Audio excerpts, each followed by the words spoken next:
మోకాళ్లలో గుజ్జును పెంచి నొప్పిని తగ్గించి సర్జరీని దూరం చేసే ఫ్రీడమ్ వాక్.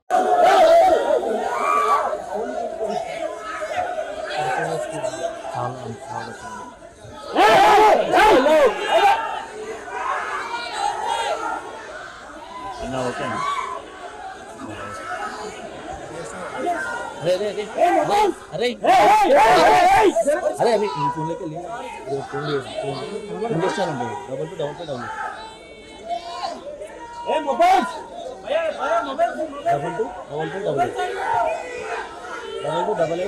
डबल पे डबल लास्ट डबल వాళ్ళ ఇంజెక్షన్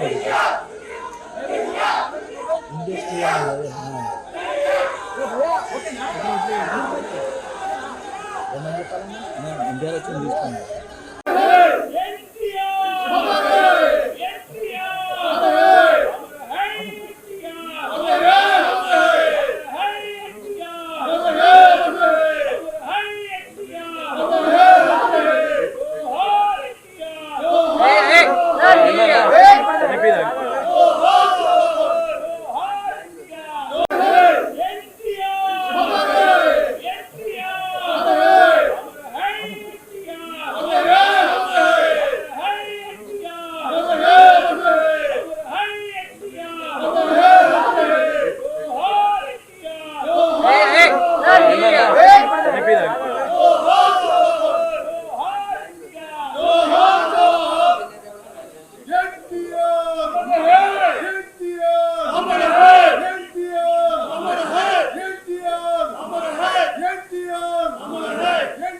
ఇవాళ విశ్వఖ్యాత నట సార్వభౌమ నటరత్న పద్మశ్రీ డాక్టర్ నందమూరి తారక రామారావు గారు తెలుగుదేశం పార్టీ వ్యవస్థాపకులు. ఆయన 101వ ఈ జయంతిని పురస్కరించుకొని మరి ఇక్కడ అందరూ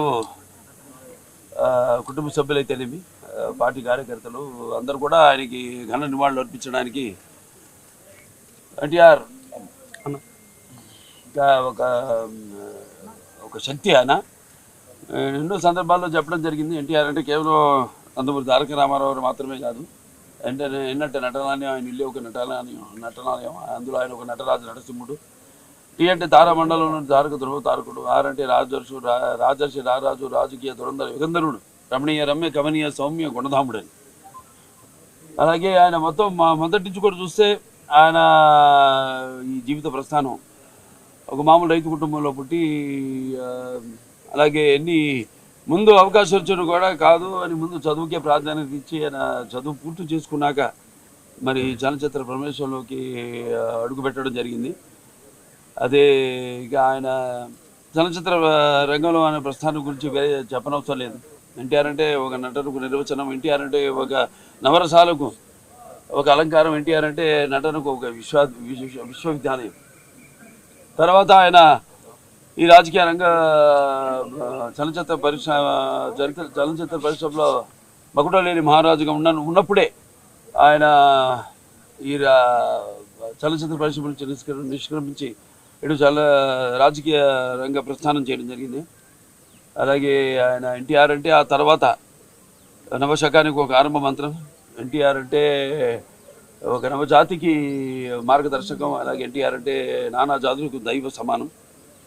అలాగే ఎంతోమంది ఆనాడు ఒకే పందాలు వెళ్తున్న రాజకీయాలను మార్చి ఎంతోమంది ఎవరైతే అంటే అంతకుముందు ప్రతి తెలుగు మట్టి గడ్డ కూడా నేను తెలుగు వాడిని సంగర్వంగా చెప్పుకొని దమ్ము ధైర్యం సత్తువ తెగువ అలాగే అహంకారానికి తానబెట్టి పదును పెట్టి బయటకు వచ్చి చెప్పించిన ఒక తెలుగు తేజ నందమూరి తారక రామారావు గారు. అంటే ప్రతి తెలుగు బిడ్డ బొడ్డు ఉడకముందే రాజకీయ చైతన్యం తీసుకొచ్చింది నందమూరి తారక రామారావు గారు. అలాగే అంతకుముందు ఎంతోమందికి రాజకీయాల మీద పెద్ద ఆసక్తి ఉండేది కాదు, అలాగే చాలామందికి తెలిసేది కాదు అసలు రాజకీయాలు అంటే ఏంటో. అటువంటిది ఒక రాజకీయ చైతన్యం తీసుకొచ్చి కేవలం రాజకీయాలకు కొంతమందికే పరిమితమైన ఈ రాజకీయాల్లోకి అటు డాక్టర్లు అయితేనేమి, లాయర్లు అయితేనేమి, గ్రాడ్యుయేట్లు అయితేనేమి, పోస్ట్ గ్రాడ్యుయేట్లు అయితేనేమి, అలాగే అభిమానులు అయితేనేమి అందరిని కూడా రాజకీయాల్లోకి తీసుకొచ్చి మరి అంతవరకు ఈ యొక్క అధికారంలో ఉన్న పదవులకు దూరంగా ఉన్న బడుగు బలహీన వర్గాలు అయితేనేమి, వెనకబడిన తరగతులు, అలాగే తాడిత పీడిత కులాలు అయితేనేమి, మైనారిటీలు అయితేనేమి అందరూ కూడా తీసుకొచ్చి సాధారణంగా ఆహ్వానించి అధికారంలో ఉన్న పదవులతో అలంకరించిన మహానుభావుడు నందమూరి తారక రామారావు గారు. అలాగే ఆయన మరి రాజకీయ రంగంలోకి వచ్చాక అధికారాన్ని పార్టీ పెట్టి 9 నెలలకి అధికారాన్ని చేజిక్కించుకుని మరి తర్వాత ఆయన ప్రవేశపెట్టిన ఎన్నో పథకాలు ఎన్నో సాహసోపేతమైనవి, ప్రజలకు ఉపయోగపడేవి, అలాగే ఎంతో సానుకూలమైనవి. ఎన్టీఆర్ రాజకీయాలకు రాకముందు, ఎన్టీఆర్ రాజకీయాల్లోకి వచ్చాక ఆయన ప్రవేశపెట్టిన పథకాలు వాటిని ప్రవేశపెట్టి అమలు పరుస్తూ ముందుకు వెళ్ళడమే తప్పితే ఇప్పుడు ఉన్న పార్టీలకు మన రాష్ట్రంలోనే కాదు దేశంలో కూడా చూసినా మనం ఒక విప్లవాత్మకమైన సంస్కరణలు అయితేనేమి. ఎన్టీఆర్ గారి 101వ జన్మదినోత్సవ సందర్భంగా ఈరోజు ఘాట్కి రావటం జరిగింది. ఆ మహనీయుడు ఎన్ని సంవత్సరాలైనా ఆయన చరిత్ర అజరామరంగానే ఉంటుంది. తెలుగు జాతి ఉన్నంత వరకు తెలుగు వాళ్ళ గుండెల్లో ఆయన స్థిరమైన స్థానాన్ని సంపాదించారు. ఒక నటుడుగాను, అదేవిధంగా గొప్ప రాజకీయవేత్తగాను, భారతదేశంలో కాంగ్రెస్కి యాంటీ పార్టీలన్నింటినీ కూడా ఆయన కలిపి ఒక తాటి మీదకి తీసుకొచ్చి నేషనల్ ఫ్రంట్ స్థాపించి మొత్తం భారతదేశంలోని తెలుగు జాతి గౌరవాన్ని నిలబెట్టిన ఏకైక వ్యక్తి ఒక నందమూరి తారక రామారావు గారు. నేను ఆయన భార్యని అవటం ఎన్నో జన్మలుగా చేసుకున్న పుణ్యం నేనది. ఆ మహనీయుడిని ఇప్పుడు కుటుంబ సభ్యులు మేమే కాదు, యావత్ ఆంధ్ర జాతే కాదు, ఎక్కడ విదేశీయాల్లో ఉన్న తెలుగు జాతి కూడా ఆయన్ని స్మరించుకుంటూనే ఉంది.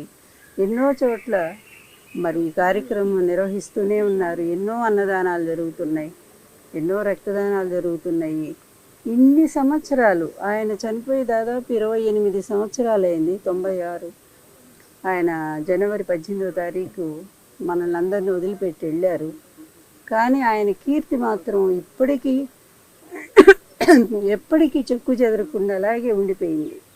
అది నిజమైన ఇది. అంటే మనిషి పుట్టుక ఎక్కడ ఉంటుందంటే మరణం తర్వాతే ఉంటుంది.